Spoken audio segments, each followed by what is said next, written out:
this. Yeah.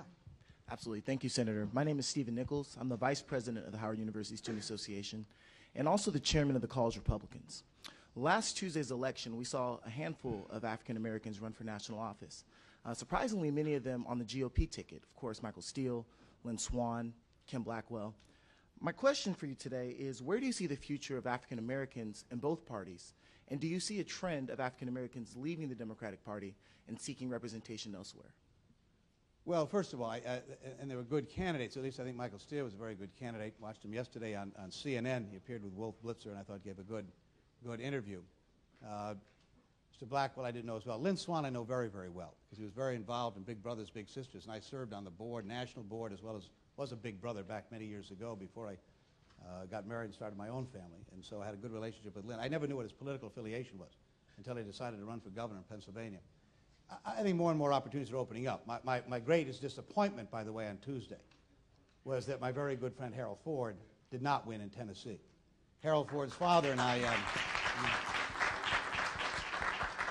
want the record to know this good Republican applauded that line, by the way, Harold.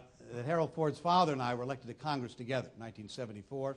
So I've known the Ford family in Tennessee for a long, long time, and watched Harold grow up and have worked with him over the years when he was in the House, and was really disgusted by what happened in the, I don't know how many of you saw the advertising that was run with this give me a call Harold line. I think that had an effect on that campaign.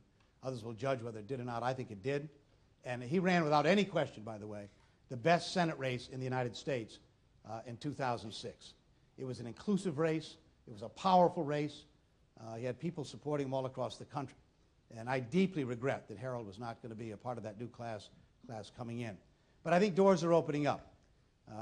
I remember when Carol Moseley Braun was elected back in the late 1990s, I think it was, or mid-1980s. 1886, I think she came in. Remember 1992 when she was reelected. In January of 1993, I always bring my family down when I've been reelected to the Senate.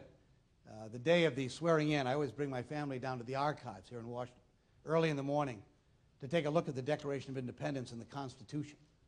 I remember that day particularly, because I have at that point, young nieces and nephews. And very rarely they bring out the Emancipation Proclamation because the ink is fading on it. So it only has very unique days. Every 20 years or so they bring it out. It was out that morning. And I thought, what a unique moment that I was about to go and serve, be sworn in again, with a woman whose great-grandparents were slaves, not that many years before.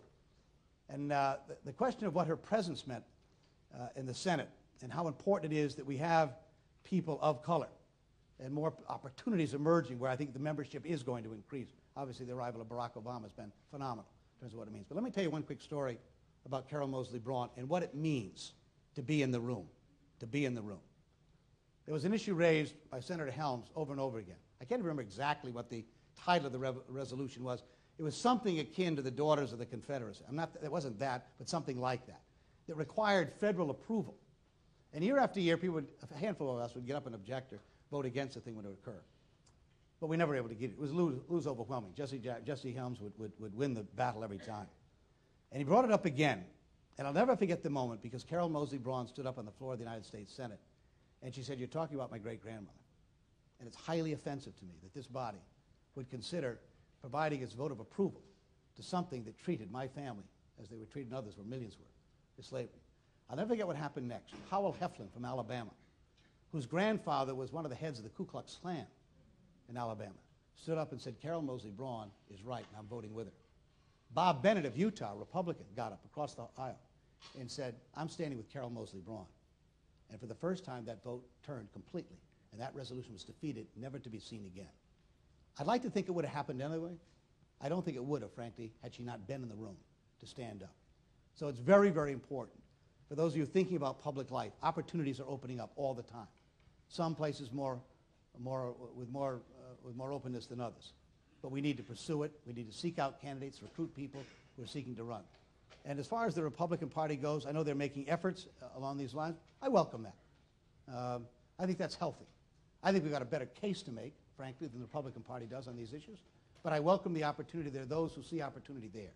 And if in the process of doing so, some of these people who've embraced that party will change their views on some of these issues, then it's a good thing for the country, and I welcome it. Okay.